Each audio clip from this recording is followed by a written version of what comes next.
Tahun 2025 baru saja dimulai, tapi sederet alutsista buatan asli Indonesia sudah banyak yang diproduksi dan membuat Indonesia semakin menakutkan. Kawan-kawan sekalian, selamat datang lagi di Mantan Wibu. Kali ini kita akan mengeksplor alutsista keren produksi Indonesia. Alutsista ini membuktikan bahwa Indonesia semakin menunjukkan keseriusannya dalam memperkuat pertahanan nasional dengan mengembangkan berbagai alutsista dalam negeri. Beberapa alutsista menarik dan menakutkan yang akan hadir dikembangkan ialah senjata laser dan drone kapal selam alias drone laut yang bisa menjadi pembunuh mematikan tak terdeteksi. Pemerintah dengan sejumlah perusahaan strategisnya seperti PT Pindad, PT PAL, dan PT Dirgantara Indonesia terus berinovasi untuk menciptakan teknologi militer canggih yang mampu meningkatkan daya saing dan kemandirian pertahanan negara. Berikut adalah beberapa alutsista terbaru yang diproduksi di dalam negeri dan diproyeksikan akan membuat militer Indonesia semakin tangguh di masa depan. Maung MV3 PT Pindad. Maung MV3 ialah generasi terbaru dari kendaraan taktis ringan yang dikembangkan oleh PT Pindad. Kendaraan ini dirancang untuk membuat operasi militer, baik dalam pertempuran jarak dekat maupun dalam misi patroli di medan yang sulit. Maung MV3 adalah kendaraan taktis ringan 4x4 produksi PT Pindad, dirancang untuk mendukung operasi dan mobilisasi pertempuran jarak dekat dengan kemampuan manuver yang gesit di berbagai medan. Spesifikasinya ya, kapasitas 4 orang termasuk pengemudi, mesin diesel turbo 2200 cc dengan tenaga 149 horsepower. Persenjataan dapat dipasang senapan mesin kaliber 7,62 mm di atasnya. Fitur suspensi independen, sistem pengereman ABS dan teknologi pengamanan terbaru. Pemerintah Indonesia telah memesan sekitar 4.000 unit kendaraan taktis Maung MV3 4x4 dari Pindad untuk digunakan oleh TNI dan Polri. Penyerahan dilakukan secara bertahap, dimulai dengan 700 unit yang diserahkan pada 1 Maret 2025. Rencananya Maung MV3 akan dipergunakan bagi para perwira berpangkat jenderal yang bertugas di berbagai kesatuan dan hingga akan digunakan sebagai kendaraan dinas Babin Kamtibnas di setiap Kodam. Korvet KRI Bung Hatta PT PAL.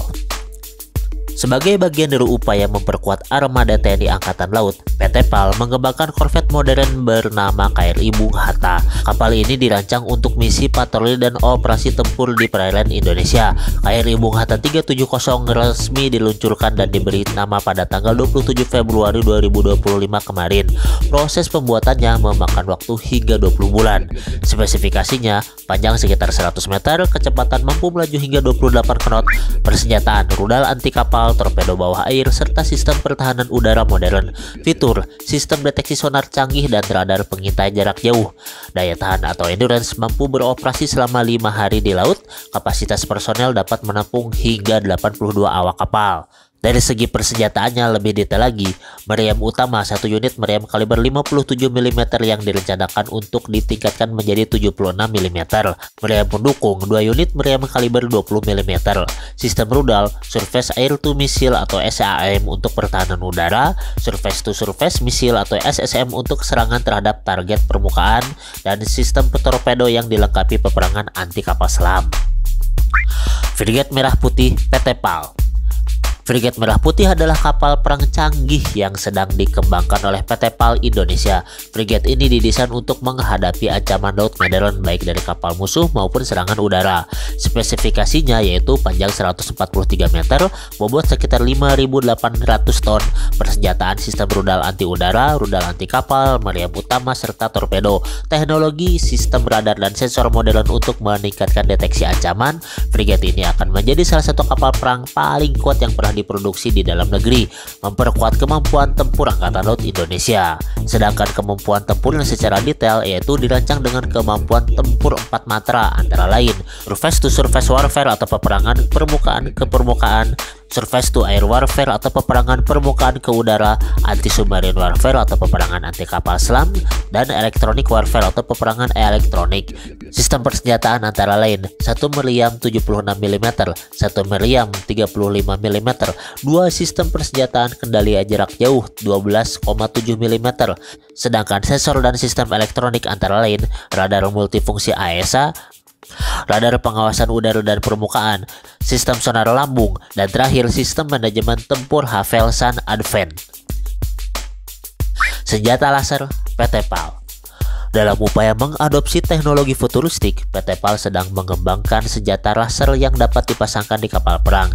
Senjata ini dirancang untuk menghadapi ancaman dari drone, rudal, dan pesawat tanpa awak. Spesifikasi senjata lasernya antara lain berbasis energi tinggi dengan daya tembak presisi. Target mampu menembak jatuh drone dan rudal dari jarak menengah hingga jauh. Kelebihan operasi senyap, minim biaya per peluru, dan reaksi cepat terhadap ancaman udara. Rencana pengembangan senjata laser ini diutarakan langsung oleh Direktur Utama PT PAL yaitu Dr. Kaharudin Jenon di depan para anggota DPR. Drone laut PT PAL. PT PAL juga tengah mengembangkan drone laut atau kapal selam otonom yang mampu beroperasi tanpa awak. Kendaraan ini dirancang untuk berbagai misi mulai dari pengintaian, patroli hingga serangan bawah laut.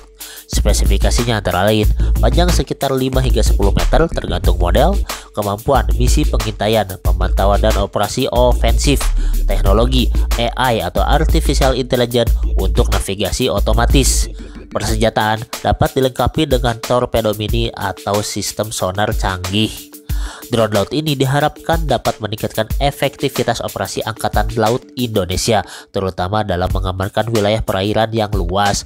Mengingat teknologi drone laut ini hanya dikembangkan dan dipergunakan oleh hanya 5 negara saja di dunia, maka alutsista ini bisa sangat vital karena kecanggihan drone laut ini tidak banyak negara yang tahu dan menambah daya gertak TNI Angkatan Laut, terutama bila drone ini dijadikan torpedo atau bom bunuh diri. Semakin sulit terdeteksi, daya rusaknya gak kepalang, serta korbannya juga bisa sesama kapal selam dan kapal-kapal perang permukaan.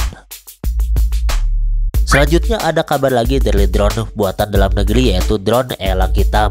Elang Hitam ialah drone tempur buatan PT Dirgantara Indonesia yang dirancang untuk misi pengintaian dan serangan udara. Elang Hitam termasuk drone tempur kelas Medium Altitude Long Endurance atau MALE. Drone ini dikembangkan sebagai alternatif lokal untuk mengurangi ketergantungan kepada impor drone dari luar negeri. Spesifikasi Elang Hitam antara lain panjang 8,3 meter, bentang sayap hingga 16 meter, daya jelajah hingga 30 jam non-stop, ketinggian operasional 23.000 kaki, persenjataan rudal udara ke darat atau bom pintar. Drone ini sempat dihentikan pengembangannya karena terdapat kendala untuk mendapatkan teknologi kunci yang biasa terinstal di drone-drone militer lainnya. Nah, kali ini drone Elang Hitam akan kembali dikembangkan dengan perubahan peruntukan sebagai drone komersil terlebih dahulu. Mungkin karena Indonesia sudah memesan drone Bayraktar TP3 asal Turki, serta ada konsorsium untuk pembangunan pabrik drone yang di Indonesia. Ya paling penting alih teknologinya itu.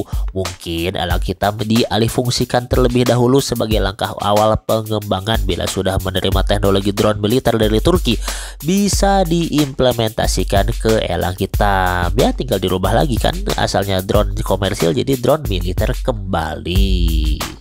Oke, segitu dulu kontennya. Jangan lupa buat subscribe, like, dan komen. Apabila pengen ada yang disampaikan, silahkan di kolom komentar di bawah. Oke, akhir kata wassalamualaikum warahmatullahi wabarakatuh. Stay tune terus di Mantan Wibu.